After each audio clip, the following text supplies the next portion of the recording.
Audit report जो chapter है हम लोग का सेमेस्टर 5 ऑडिट में, ये चैप्टर बहुत सारे कोर्स में भी अवेलेबल है। ऑडिट रिपोर्ट समझ जाओ। ऑडिटिंग का सबसे बड़ा चीज़ है, मतलब सारा काम करने के बाद एक ऑडिटर को, एक सीए को सारा काम करने के बाद क्या देना है उसका ऑडिट रिपोर्ट देना है कि उस कंपनी को ऑडिट करने के बाद उस कंपनी का सारा फाइनेंशियल स्टेटमेंट सब item true and fair view है कि नहीं, मतलब क्या सारा आइटम उसमें सब ठीक अमाउंट बैठाया है कि नहीं है। इसके ऊपर में जो है हम लोग का, जैसे कि ऑडिटर है, एक ऑडिटर है, वो ऑडिटर जा रहा था किसी भी कंपनी का ऑडिट करने के लिए। कंपनी को हायर कर देना सर। कंपनी को हायर करेगा, इस कंपनी का जो जा रहे हम लोग ऑडिट करने के लिए, इस कंपनी का जा रहे हम लोग ऑडिट करने में, इधर जाकर हम लोग क्या ऑडिट करेंगे सर? उधर जाकर हम लोग को जो ऑडिट करना था फाइनेंशियल स्टेटमेंट ऑडिट करना। क्या चीज़ करना उसका? फाइनेंशियल स्टेटमेंट, मतलब कंपनी का जिम्मेदारी है। सबसे पहला चीज़ याद रखो, एक होता है मैनेजमेंट रिस्पॉन्सिबिलिटी। ऑडिटर का तो जिम्मेदारी है, साथ ही साथ किसका जिम्मेदारी है? कंपनी का जिम्मेदारी है कि वो सारा बुक्स ऑफ अकाउंट, सारा बुक्स ऑफ अकाउंट पहली बात तो उसको क्या करना होगा? मेंटेन करना होगा। सारा बुक्स ऑफ अकाउंट तो उसको क्या करना होगा? उसको सबसे पहले मेंटेन करना होगा। ये जो जाएगा उसकी ऑडिट करने के लिए, तो क्या ऑडिट करेगा? वो बुक्स ऑफ अकाउंट मेंटेन करेगा। जैसे बुक्स ऑफ अकाउंट में उसको क्या क्या मेंटेन करना होगा?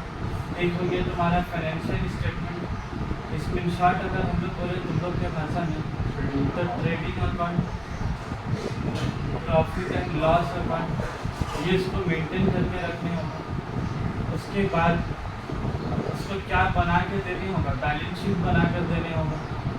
उसके बाद कैश फ्लो स्टेटमेंट, ये भी एक चीज़ होता है तो आजकल ये भी ऑडिट होता है। फाइनेंशियल स्टेटमेंट में कल एक चीज़ क्या आता है? Trading period, balance sheet, cash flow, ये सारा चीज़ फाइनेंशियल स्टेटमेंट में आता है। तो मुद्दा का बात ये है कि ये जो ऑडिटर जाएगा ना ऑडिट करने, तो किसका ऑडिट करेगा?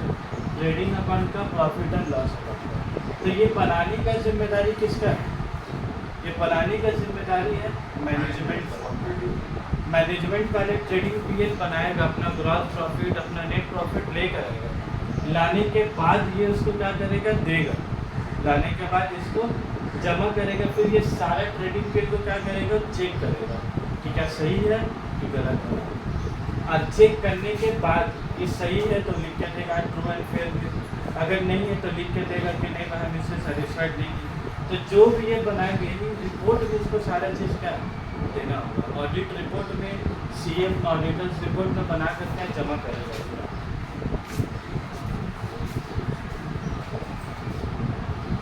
तो मुद्दा का बात हम लोग क्या बोले, इन लोग को मैनेजमेंट का जिम्मेदारी कि सारा बुक्स ऑफ अकाउंट को मेंटेन करना है।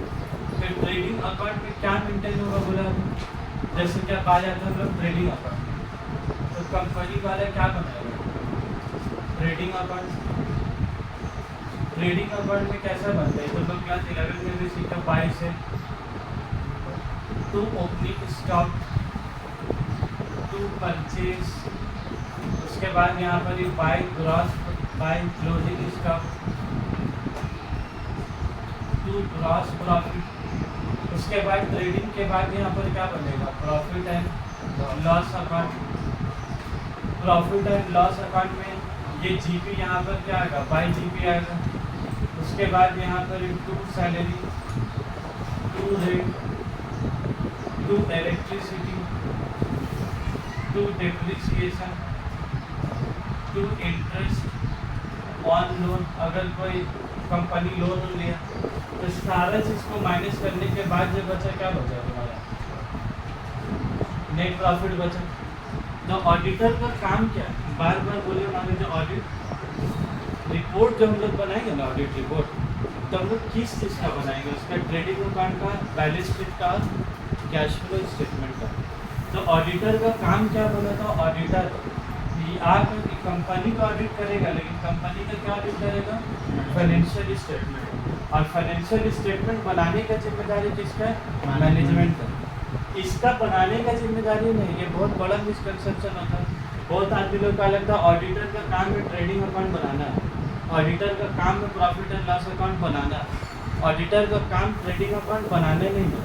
ऑडिटर का काम सिर्फ क्या है? ट्रेडिंग अकाउंट को चेक करना क्या सारा इंफॉर्मेशन करेक्टली या मोर और लेस ज़्यादातर इंफॉर्मेशन सब डिस्क्लोज है कि नहीं। तो यहाँ जैसा सेल है, जैसा मान लो सेल है 42,50,000 का सेल है, इसके 70 रुपये का सेल है।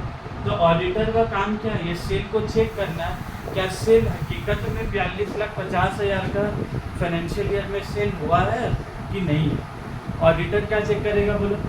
क्या ये 42,50,000 हकीकत में सेल हुआ कि नहीं हुआ? क्योंकि बहुत सारे कंपनी होता है उसका सेल हुआ 60 लाख रुपया, सेल कितना हुआ? 60 लाख रुपया, और वो अपना बुक्स ऑफ अकाउंट में कितना लिखा? 42,50,000 होता ही है ऐसे। तो लिवर सेल 60 लाख का और लिखा कितना? 42,50,000 का। तो ऑडिटर को क्या चेक करना होगा बोला था? क्या सेल सही रिपोर्टेड हुआ कि नहीं हुआ? अब तुम सही रिपोर्टेड हुआ कि नहीं हो तो बात कैसे उससे पता करोगे? तो बोलोगे आपका साल भर जितना सेल हुआ सेल बिल लाइए। ये जो 42,50,000 थे एक दिन में सेल नहीं हुआ, ये तो पूरा साल भर में हुआ। कुछ सेल अप्रैल में हुआ, कुछ सेल मई में हुआ, कुछ सेल जून में हुआ, कुछ सेल दिसंबर में हुआ, कुछ सेल ऐसा करके पूरा मेंटेन करने होगा। इसीलिए सबसे पहले चीज़ हम क्या लिखा? ये मैनेजमेंट का जिम्मेदारी किसको मेंटेन करने होगा। नहीं तो ऑडिटर आगा तो क्या खाली रूम कमरा सोफा देख के जाएगा, वो तो रूम कमरा सोफा बंगा का हवा खाने आ रहा हो कि काम करने आ रहा हो, काम करने जा रहा है। तो काम करने के लिए जाएगा तो उसको तो डेटा उसको उठा के क्या देने होगा। तुम उसको बिल ही नहीं दोगे तो वह तो फ्री का पैसा दोगे उसको। तो ऑडिटर का मसला क्या है यहाँ पर? इसका काम इसको आके 42,50,000 का चेक करना। और वो चेक कैसे करेगा? हम मैनेजमेंट से क्या मांगेंगे बोला? सारा सेल बिल दीजिए 12 मास का, 12 महीने का सेल बिल ला के देगा। तुमको अपना सिस्टम में 12 महीने का सेल बिल का है डालने होगा, डाल के तुम डाले, तुम अपना तुम्हारे पास अपना सॉफ्टवेयर होगा। मेन ऑडिटर के पास ऑडिट करने के लिए ना वो ऑडिट सॉफ्टवेयर होता है, ठीक है। आज का डेट में हाथ और कलम से कुछ नहीं होता। इन लोग का पास सॉफ्टवेयर है, इससे साला पिन लेके हम लोग सॉफ्टवेयर में डालेंगे, अपने आप सारा अमाउंट डालते रहेंगे, जिसकी किसकी सब कैलकुलेट होते रहेगा सब। खाली तुमको साल भर में इंटर बटन दबाओ ना तो आ जाएगा कितना साल का सेल हुआ। तो साल का सेल हुआ तुम इंटर बटन दाबे तो तुम्हारा सॉफ्टवेयर में कितना सेल दिखा रहा है? 60 लाख रुपये। और ये बना के कितना किया तुम? 42,50,000। तुम क्या बोलोगे उसको? बाकी का 17,50,000 सेल आपको छुपा दी। तो तुम जब ऑडिट रिपोर्ट बनाओगे तो तुम मैनेजमेंट को क्या बोलोगे? आप जब तक ये 42,50,000 को आप जब तक इसको 60 लाख रुपए नहीं कीजिएगा तब तक हम फाइनेंशियल स्टेटमेंट के नीचे में अब सिग्नेचर करने वाले नहीं। जब तक वो 42,50,000 को 60 लाख रुपये करने को रेडी नहीं है, तुम क्या बोलोगे बच्चे कि हम सिग्नेचर करने को तैयार? क्योंकि तुम्हारे सिग्नेचर का वैल्यू है। मेन मसला क्या है? ये कंपनी जो तुमसे ऑडिट रिपोर्ट के नीचे जो तुमसे साइन कराने मांग रहे ना, ये ऑडिट क्यों करा रहे हो? पगला हो। वो ऑडिट इसलिए करा रहे, एक ऑडिट कराने के बाद ये कंपनी लोग करता था बैंक में सबमिट करता है। बैंक में क्या करता था? सबमिट करता है। और सबमिट करने के बाद जो ब्रांच मैनेजर है, जो भी है ब्रांच मैनेजर है, वो लोग क्या पास करता है बोलो? Loan sanction. तो ये जो लोन सैंक्शन कर रहा है ब्रांच मैनेजर, ये बुक्स ऑफ अकाउंट का बुनियाद में नहीं, उसका नीचे जो साइन किया हुआ ना उसका बुनियाद में वो ब्रांच मैनेजर का लोन सैंक्शन कर रहा है। तो तुम्हारा साइन की कीमत है, तुमको खाली ऐसा नहीं लगे तुम साइन कर दिए हो, साइन करके वो फाइनेंशियल स्टेटमेंट को बस ढाक के फाइल में सरिया के बस फाइल में करके अलमीरा में रख देगा। क्या उसके लिए ऑडिट करा रहा? तुम्हारा पीछे इतना रुपया खर्चा कर रहा तो कुछ रुपये का फायदा भी उठा करके नहीं उठाता। ये जो ऑडिटर को ये आके जो ऑडिट कर रहे फ्री में तो कर रहे हैं, पैसा अलग, चाय नाश्ता पानी अलग, आने जाने गाड़ी भाड़ा अलग, सब कुछ ये कंपनी इसका केयर कर रहा है। तो साइन कराने के बाद इसका अब फाइनेंशियल स्टेटमेंट होता है, देखो बचा नहीं। पहले ऐसी था सादा फाइनेंशियल स्टेटमेंट, कोई इज्जत नहीं दिया इसको। जहाँ पर ही फाइनेंशियल स्टेटमेंट का नीचे में एक सीए का साइन हो गया उसके नीचे में, तो अपने आप उसका क्या हो गया, तो वजन हो गया। वजन मतलब अब कोई भी आदमी Value हो गया। फाइनेंशियल स्टेटमेंट के ऊपर में क्या कर पा रहा बोला तो ट्रस्ट है। मान लो ब्रांच मैनेजर है, इसको ट्रस्ट इसका ऊपर नहीं है, तो ब्रांच मैनेजर को मैनेजर के ऊपर में डायरेक्टर के ऊपर भरोसा। ब्रांच मैनेजर अच्छा रहे जानना है कि बेटा लोन लेने के लिए ना सेल को बढ़ा दिया घटा दिया कुछ भी कर तो लोन का लेने मांगेगा, लेकिन इन लोग क्या बोलता है सीए से साइन करवा के लगे, और सीए साइन तो ऐसे तो नहीं बोले लाइए कहाँ साइन करने लाए मार देगा, पिट पिट पलटा जहाँ साइन करने के लिए साइन मारते रहेगा, क्यों साइन करने से पहले सारे डिटेल को चेक करेगा। हम तो खाली एक एग्जाम्पल दे अभी सेल का, लेकिन जब तुम नीचे साइन करोगे तुम बोलो ये जो सैलरी है, ये जो रेंट है, जो इलेक्ट्रिसिटी डेप्रिसिएशन इंटरेस्ट है, तुम हर एक आइटम चेक करोगे नहीं करोगे, हर एक आइटम चेक करोगे। और कुछ आइटम का मिसाल ले दे रहे, एक सेल का तो बोला क्या चेक करोगे, सेल बिल बोलेंगे भाई 12.5 महीने का सेल बिल क्या है, ला के मेरे टेबल के सामने रखो, तुम हकीकत में क्या पास कीजिए कि हम लोग चेक करेंगे।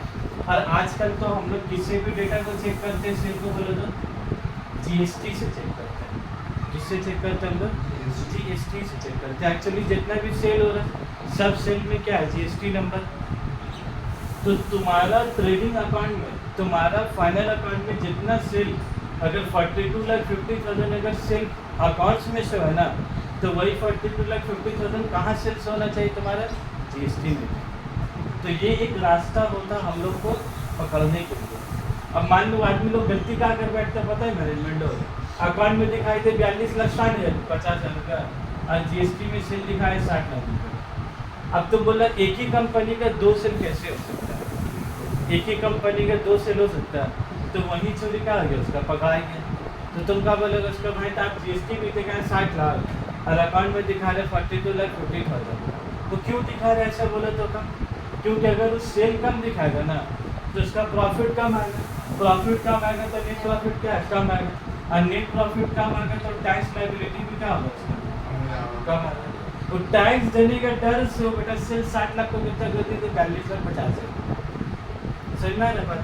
तो इसका भी दिमाग में चल रहा तभी ना सेल कम क्या, तो पगला नहीं अचानक जो 60 लाख का 42 लाख कर दिया, तो सेल 60 लाख के 42 में बोला प्रॉफिट कम आएगा, इनकम आएगा तो टैक्स लायबिलिटी में क्या होगा, सरकार को कम टैक्स देने होगा। तो जीएसटी से तो बचना आज के डेट में क्या है, नामुमकिन वाला बात है। खरीदोगे नहीं जीएसटी का खर्च से लगा देगा, एकदम तुरंत लग जाओ। मोबाइल में जीएसटी लगती है, लैपटॉप खरीदे जीएसटी लगती है, आइनॉक्स मूवी देखने में जीएसटी लगी है, क्या तुमको बोलने वाला जीएसटी को नहीं देंगे, जीएसटी अब तुम बच नहीं सकोगे जीएसटी से। 10 रुपये का लेस चिप्स खरीद रहे 90 पैसा उसमें जीएसटी दे रहे, तुम देखो कभी स्पेंसर का भी तुम नॉर्मल दुकान में खरीदो तो 10 का 10 हो जाए तुमको फर्क नहीं पड़ा चल रहा, लेकिन तुम वही खाली लेस चिप्स स्पेंसर का खरीदो देखो तो 9 रुपये 90 पैसा लिखा होगा, 9 रुपये 0.9 पैसा, इधर होगा 0.99, उधर पर ही होगा तुम्हारा 10 रुपये। तो तुम लेस चिप्स में भी तुम जीएसटी दे रहे हो, नॉर्मल दुकान में खरीदो तुमको पता नहीं चल रहा, लेकिन वही सब बड़ा दुकान है तो लोग तुमको बाइफरकेट करके क्या देगा कि मेरा पास कितना पैसा जाएगा, सरकार के पास कितना पैसा जमा होगा। तो ये जीएसटी का रास्ता है जिससे ऑडिटर ये देखता है कि सेल वाकई में उतना रुपये का सेल हुआ है कि नहीं हुआ। अब उनका एक बात बोले सैलरी रेंट, ये सारा आइटम को तुमको चेक करने के लिए करना होगा। ये सारा आइटम को क्यों चेक करने होगा बोले, क्योंकि ये फाइनेंशियल स्टेटमेंट के नीचे एक सीए को क्या करने होगा, साइन करेगा, और साइन करने के बाद जो उसके पास रबर स्टैम्प होगा, जो उसके पास रबर स्टैम्प सीए उसके स्टैम्प मार को साइन करेगा, तो रबर स्टैम्प की कीमत है कि नहीं, और कीमत हम क्या बोला, तुम अब गलत में साइन कर दियो ना तो ब्रांच मैनेजर भी उसको लोन क्या करेगा, दे देगा। वो तो ही नहीं जानेगा कि तुम गलत किए कि सही किए, तुम किए तुम पर क्या करेगा, भरोसा कर तुम्हारे बुनियाद में उसको क्या करेगा, लोन दे देगा। तो ये है पूरा चक्कर। तो जिसके लिए एक सीए को जब चेक करने होता हर एक आइटम बहुत बारीकी से क्या चेक करने होता, हर एक आइटम बहुत बारीकी से हम बारीकी बता दे रहे। जैसा सैलरी है, मान लो तुम्हारा सैलरी आया 14,65,415, या ये सैलरी तुम लिखे, इस सैलरी से 14 लाख आया, अब तुमको चेक करना है क्या वाकई में 14 लाख सैलरी दिए हो कि नहीं दिए हो। क्या की तो भाई अपना हाथ से पुटअप करना है, तुम खुद भी पुटअप कर दो 12 लाख 13 लाख हो। तो एक सीए इस सैलरी को अब कैसे चेक करेगा कि 14,65,415 सैलरी दिए कि नहीं दिए, ये सीए इसको क्या बोलेगा, सैलरी स्लिप लगेगी, बोलेगा सैलरी रजिस्टर ला के दिया। क्या बोलेंगे ला के देने इसको? सैलरी जब ऑफिस में दिया जाता है तो क्या ऐसी पैसा हाथ तक पकड़ा दिया जाता है कि पैसा दे के बोला जाता है नीचे साइन कर बाबू, फिर दूसरा लेबर को बोला फिर उसका पैसा जिसको क्या बोले नीचे साइन कर बाबू। तो तुम तो डायरेक्ट तो उसको हाथ में से कुछ ना कुछ खाता होगा नहीं होगा पास कंपनी में। तो ऑडिटर क्या बोलेगा हमको सैलरी रजिस्टर ला के दीजिए। अब उसके बाद भी और दिमाग लगाया जाता है। सैलरी रजिस्टर में आदमी लिखा हुआ है 20, सैलरी रजिस्टर में सैलरी के लिए आदमी कितना लिखा हुआ है 20 आदमी का नाम है, फला फला नाम, सबका सैलरी महीना करके सबका आगे में साइन है। अब तुमको शक हुआ कोई आदमी पकड़ में, तुम 20 आदमी का नाम पढ़ो, तुमको लग रहा है ये आदमी नहीं लग रहा, कुछ तो जो है तुमको ऐसे ही लग रहा है। तो तुम क्या बोले अब सैलरी रजिस्टर के साथ, तुम बोले अब सैलरी रजिस्टर के साथ तुमको क्या कीजिए अटेंडेंस रजिस्टर। अब तुम क्या मांगोगे सर अटेंडेंस रजिस्टर। क्या सारे एम्प्लॉय लोग आता होगा तो लोग प्रेजेंट एब्सेंट होता कि नहीं होता होगा? 100% होता होगा। अब जब तुम अटेंडेंस रजिस्टर निकालो तो वहाँ पर देख रहे 18 आदमी के नाम है और बड़े सैलरी रजिस्टर निकालो तो देख रहे कितना तो उसमें धनलीबाजी की कर दी इसकी में 2 आदमी के सैलरी।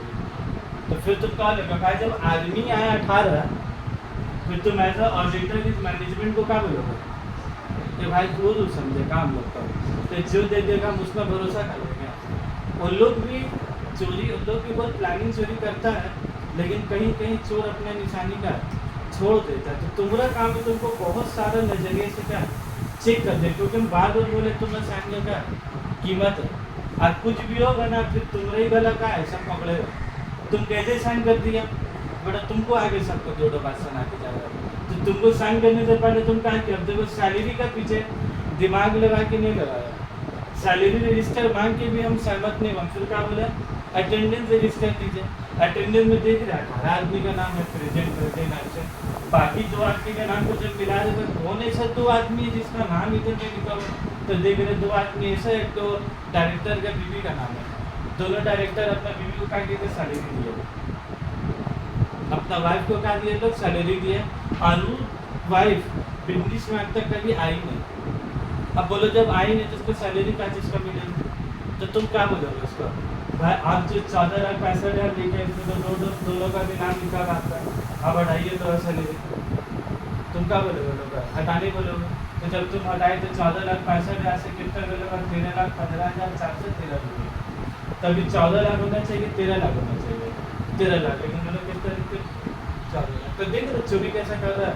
पहले तो लोग सेल कमाती है, सेल क्यों कमाए बोलो, प्रॉफिट कम होगा तो टैक्स कम देने होगा। उसके बाद ये लोग सैलरी बढ़ा दिए, सैलरी का क्या बढ़ा दिए, सैलरी क्यों बढ़ाए बोले तो उसके पीछे का लॉजिक सैलरी बढ़ाए मतलब खर्चा बढ़ाए, सुनना रहा बस सैलरी बढ़ाए मतलब एक्सपेंस बढ़ाया और एक्सपेंस जब बढ़ाओगे एक्सपेंस जब बढ़ाओगे तो प्रॉफिट बढ़ेगी घटेगा, प्रॉफिट घटेगा और फिर तुम्हारा टैक्स क्या होगा कम होगा। तो तुमको बहुत नजरिए से क्या दिखता है, सेल घटाया प्रॉफिट घटाने के लिए, सैलरी बढ़ाया प्रॉफिट को घटाने के लिए। तुमको बहुत सारी चीज़ से हर एक बात को क्या जितना मजे में तुम लोग क्या दिलावे ना 12 में को जो बनाते ना खाने का कि जितना उतना ज़्यादा सौदा नहीं बनता है, इसका हर एक ही आइटम को कहीं ना कहीं से लिंकेज होता है। ऐसा नहीं अमन क्या लिख दिया ऐसा नहीं होता कभी, एक एक तो चीज़ का पूरा सबूत देख देख के क्या तुमको दिखाना है संगा लगा करके। उसके बाद आ जाए रेंट में जैसा तुम लिखे हो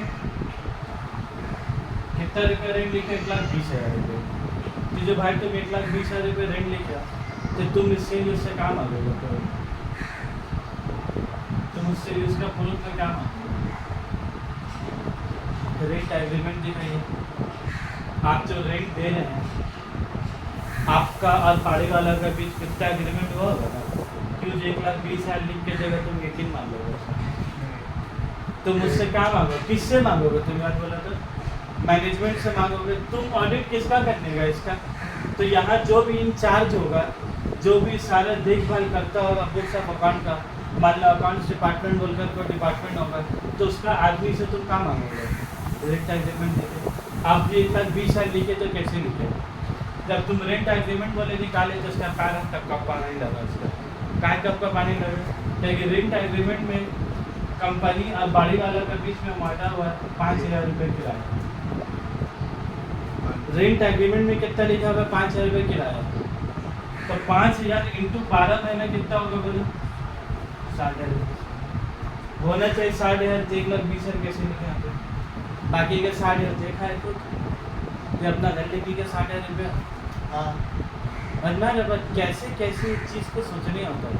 ये बार बार बोलते हैं ऑडिटिंग जो सब्जेक्ट है ना तुम लोग के लिए बहुत ज़्यादा प्रैक्टिकल है, लेकिन तुम लोग के हिसाब से तो क्या है भूख ना भूख तुम लोग क्या लग रहा है ना कोई 60 लाख है ना 1,20,000 है, तुम लोग कहाँ कैसे वाला बोला था पूरा थ्योरी है। तुम लोग क्या लग रहा है खाली रट्टा मारना खाली थ्योरी याद है, थ्योरी है ही नहीं है। सिलेबस ही ऐसे ओरिएंटेड है कि जिसका कुछ किया नहीं जा सकता, लेकिन ये सब चीज़ बहुत बारीकी होता है। ऑडिट का ही तो मिलता है पैसा, इसको बनाने का जितना पैसा नहीं मिलता है ना, इसको चेक करने वाला आदमी को क्या उससे सर जो ज़्यादा ऑडिटर पैसा। जो सीए रहता है वो तो मतलब ट्रेडिंग वाले प्रॉफिट एंड लॉस में निकाले थे कि कंपनी को पहले कंपनी वाला पहले बनाएगा उसको, कंपनी वाला तो उसके लिए हायर करता है। हाँ कंपनी का इसको बनाने के लिए कंपनी में कौन होगा बोले जो अकाउंटेंट नहीं होता है, हाँ जिसको हम लोग बोलते हैं मेरा हस्बैंड अकाउंटेंट है तो मेरा चच्चा अकाउंटेंट है, तो अकाउंटेंट का मतलब क्या है चेक करना उसका काम नहीं है, खाली उसका बनाना। काम है ट्रेडिंग पीरियड बनाना। अकाउंटेंट का काम है उसको बनाना, और ऑडिटर का क्या काम है अकाउंटेंट जो बनाए उसको जाके चेक करना। और इस सब में बहुत धांधलीबाजी बुरी होता है। तुम देख रहे हो तो हम 2-3 को आइटम में दिखा दिया पैसा ही मिलता है बेटा सैलरी रजिस्टर है 20 आदमी, अटेंडेंस रजिस्टर का 18 आदमी, जब तुम मिला के तुम देखेगी कौन 2 आदमी इसमें ज़्यादा है और 1 से 20 1 से 18 चेक कर देगा 2 लेडीज़ उसमें ज़्यादा है, तो तुम पूछो भाई 2 लेडीज़ कौन आदमी हमको दिखा दो जरा, हम तो आए अभी तेरा फैक्ट्री में दिखा दो कौन 2 लेडीज़ है जरा, बल लोग तो नहीं आती साहब काम में, तो जो गाय डिटेल करना। तब फिर हम बोला निकाल मेमोरेंडम निकाल, मेमोरेंडम निकाला तो देख रहे डायरेक्टर का वाइफ का नाम है और वाइफ का नाम इसमें क्या ऐड किया हुआ, तो लोग ज़बरदस्ती का पैसे वाइफ का अकाउंट में क्या ट्रांसफ़र करता है, इसलिए करता है उससे टैक्स को खर्चा दिखा रहे, और खर्चा दिखाएगा तो टैक्स क्या बचेगा। अब बोलो ये सब इतना बारीकी तुम लोग तो इनकम टैक्स भी बोलते हैं रजिस्टर फाइल में, क्या एक असेसिंग ऑफिसर के लिए पॉसिबल है इतना आके चेक करना? असेसिंग ऑफिसर कहाँ चेक करता है, वो तो अपना ऑफिस में बैठ के चेक करेगा, वो तुम्हारे ऑफिस में आके चेक कर रहा है। तुम जो डेटा उसको दिया, तुम जो 31 जुलाई को रिटर्न करे, तुम भरे उसके कंप्यूटर में चले गए, तुम्हारे पैन के हिसाब से तुम्हारा असेसिंग ऑफिसर का अलर्ट है, तो तुम्हारा डेटा असेसिंग ऑफिसर के पास चलेगी। अब उसके पास जो डेटा है उसके हिसाब से बुक्स ऑफ अकाउंट से क्या मिलाता है, क्या उसके पास सैलरी रजिस्टर है असेसिंग ऑफिसर के पास में, असेसिंग ऑफिसर के पास रेंट एग्रीमेंट है, वो गरीब का पास क्या है जो इन्फॉर्मेशन पैन नंबर के शुरू से जब पहुँच रहा वही पहुँच रहा, और जो तुम नहीं पहुँचा रहे उसका पास नहीं पहुँच रहा। लेकिन यहाँ से एक ऑडिटर कंपनी का प्रीमाइसेस में जाके ऑडिट करता है, ये अपने ऑफिस में रह के ऑडिट नहीं करता, उसका फैक्ट्री में जाके तुमको डरते का वो तुमको टेबल चेयर दे देगा, एक तो रूम दे देगा 4-5 दिन के लिए, अपना सिस्टम सब दे देगा, तुम वहीं बैठ के क्या करना होगा ऑडिट करना होगा। तुम देख लो कितना कहानी। अभी जो इलेक्ट्रिसिटी है, अब तुम बोलो इलेक्ट्रिसिटी बिल जैसा है इलेक्ट्रिसिटी है, इसमें लिखा हुआ 1,45,000 रुपये का इलेक्ट्रिसिटी, तुम इसको कैसे चेक करोगे बोलो? अब तो इतना दिमाग लगी गया होगा, कितना 3 आइटम का इलेक्ट्रिक बिल पर मंगवाइए बोलेंगे भाई 12 महीने का इलेक्ट्रिक बिल ला के जाए, तो 1,45,000 लिखे, रात में सो का आया, रात में सुबह फिर तो नहीं 1,45,000, तेरा 1,35,000 के पीछे कुछ तो कैलकुलेशन होगा ना, तो हर महीने को उससे काम आगे इलेक्ट्रिक बिल इलेक्ट्रिसिटी बिल मांगेंगे, बोलेंगे जो सी कंपनी तो देता हमको हर महीने का क्या बिल दीजिए, और उस सी बिल से क्या कोई फ्रॉड हो सकता है? क्या तुम सी बिल को जाके बोल सकते हो मेरा नया 10,000 के लिए 15,000, हर आदमी अपना इलेक्ट्रिसिटी घटाता ही बढ़ाता है, तो क्या तुम जाके बढ़ाओगे कभी सी में? जिंदगी में नहीं बढ़ाओगे। तो ये बिल पक्का प्रूफ है कि नहीं लिखा, क्या कोई भी आदमी जाके वो इनको को सेटिंग कर सकेगा? क्या बोलिए ना जरा सुना आया होगा बच्ची शादी के देने के लिए मेरा सी आया उसको दिखाना है, ऐसा कभी हो सकता है जिंदगी में? तो तुम जब उससे इलेक्ट्रिसिटी बिल मांगे बेटा वहाँ पे तुम्हारा बिल है तो 2,500 का महीना करके, तो 2,500 रुपये करके 12 महीने कितना के बोला था 30,000 रुपये। भाई जब वो 30,000 तो ऑडिटर फिर क्या सवाल उठाएगा, 1,15,000 तो फिर तो 1,45,000 कहाँ से लिखे। तो तुम देखो 1,45,000 लिखेगा मतलब क्या प्रॉफिट का कुछ भी हो सकता है इसमें। ये हो सकता है वो अकाउंटेंट प्रॉफिट कमा के बाकी का 1,15,000 कितना हज़ार का बोला था 1,15,000 वो अपना घर लेके चले गए। अकाउंटेंट भी चोरी कर सकता है कि नहीं, हो सकता है अकाउंटेंट को कंपनी का मालिक बोली से चोरी करने के लिए, ऐसे भी हो सकता है। क्या कि इतना ताकत तो नहीं अकाउंटेंट का, क्यों तो कर्मचारी का मालिक है, तो कर्मचारी के अंदर इतना ताकत तुम्हारा क्या आएगा नहीं। मालिक बोली जरूरत है चोरी करने, और चोरी करके क्या बोलता होगा तेरे आधा हमको दे देगा आधा, कहीं वो काहे बोलेगा चोरी करने, ताकि उसका भी कुछ शेयरिंग उसमें तो बहुत मिली भगत करके होता है इनका चीज। तो और ऑडिटर का काम क्या है, वही सब सारा चीज़ को क्या चेक करना। अब बोलो depreciation interest on loan, interest on loan तो कहाँ से चेक कर लोगे, और लोन में तो चोरी होने का कोई हिसाब किताब है ही नहीं। लोन जो भी जब भी बैंक वाले लोन देगा तो तुमको पता है कि नहीं, तुम लोग को लोन के साथ क्या होता है लोन एग्रीमेंट होता है। जैसे रेंट का रेंट एग्रीमेंट होता है ना, वैसे लोन का क्या होता है लोन एग्रीमेंट होता है। कभी लिए कि नहीं लिए पूरा पेज होता है, सारा डिटेल लिखा होता है, बैंक का सिग्नेचर, लेने वाला का सिग्नेचर, एवरीथिंग उसमें क्या लिखा होता है, और हर महीना कितना प्रिंसिपल होगा, कितना इंटरेस्ट होगा, कितना ईएमआई होगा, पूरा चार्ट डिटेलिंग में क्या बना हुआ होता है। तो इंटरेस्ट तो डिसाइडेड है पहले से, ये का हर महीने डिसाइड होता है इंटरेस्ट कि लोन जब दिया जाता है तो 36 महीने का इंटरेस्ट, आज ही का दिन पूरा 36 महीने का इंटरेस्ट का पूरा डिसाइड, पूरा ईएमआई का पहले से डिसाइड है का हर महीने ईएमआई का अमाउंट चेंज होता रहता है कि सब कुछ सेम रहता है, सब कुछ सेम। तो तुम इंटरेस्ट और लोन को तुम किससे मिला लोगे, लोन एग्रीमेंट से। तो अब समझ में आ रहा बात, ट्रेडिंग पीएल बनाने का जिम्मेदारी किसका बोलो, मैनेजमेंट का, वो बना लेगा, वो बना के जब भी ऑडिटर आके तो बना के इसके हवाले कर देगा ऑडिटर का, और ऑडिटर लेने के बाद इस सारे चीज़ को क्या करेगा बोलो, चेक करेगा कि हर एक का आइटम उसमें सही लिखा हुआ है, तो क्या करेगा उसका गलत लिखा हुआ है। और सही और गलत तुमको एक एक को सबूत तुमको खोज के दिमाग लगाने का करना होता है। ये बात तुमको किताब में भी नहीं पढ़ा गया, तुमको अपना दिमाग का आप बोले सब बुक में पढ़ा गया, इलेक्ट्रिसिटी चेक करने के लिए इलेक्ट्रिसिटी बिल देना होगा, ये तुमको अपना दिमाग लगाना होगा। इसलिए बोला जाता है ऑडिटर का पैसा बोल लो या काबिलियत बोल लो ज़्यादा तभी होता है जब उसका बाल जितना ज़्यादा सादा होता है, उसका काबिलियत उतनी ज़्यादा का ज़्यादा एक्सपीरियंस माना जाता है। क्योंकि नया जो तो जवान सी है वो तो अभी दुनिया देखी ही नहीं है करीब में, वो तो पढ़ लिख के 4 दीवारी में पढ़ के, या जो भी अभी 4-5 साल का दुनिया देखा, या मान लो ऑफिस में भी काम किया, तो हम लोग अभी कितना ही दुनिया देखा, 5-6 साल 8 साल का दुनिया देखा, 8 साल में जो चोरी देख सका देखा।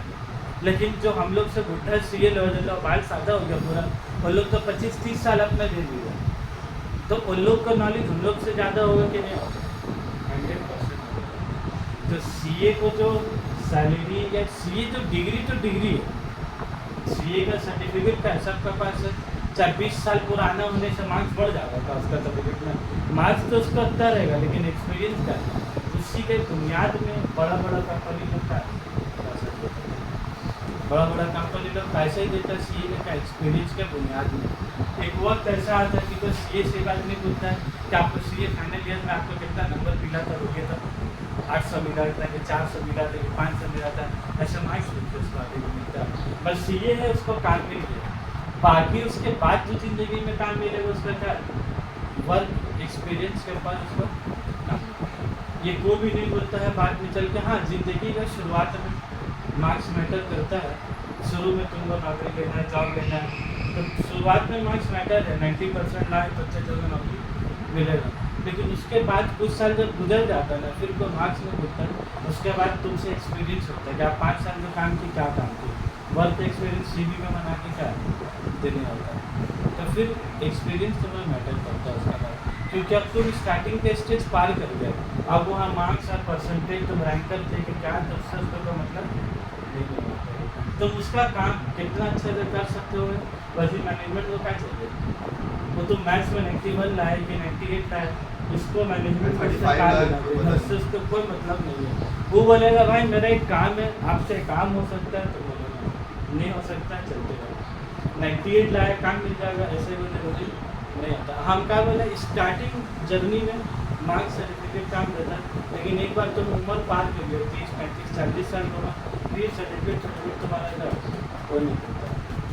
चलो देख रहा इंटरव्यू तो बताएं, अब इसको उतारो, उसके बाद जो हमको बताना है फिर वो बता रहे हैं। इसके बाद एक्चुअली जो हम लोग जो वीडियो रिकॉर्ड करेंगे उसमें फिर हम लोग को बनाने जो रिपोर्ट बना कर देगा, ये रिपोर्ट बहुत सारा टाइप का रिपोर्ट होता है, ये बहुत सारा टाइप का रिपोर्ट होता है। ऑडिट रिपोर्ट एक नाम है, लेकिन ऑडिट केवल हम लिखाएंगे वो तो पढ़ाए नहीं होगा ना, ये जो भी पढ़ाएंगे उसको भी पढ़ाएंगे, इसीलिए उसको पहले से लिख के रखेंगे टाइम है तो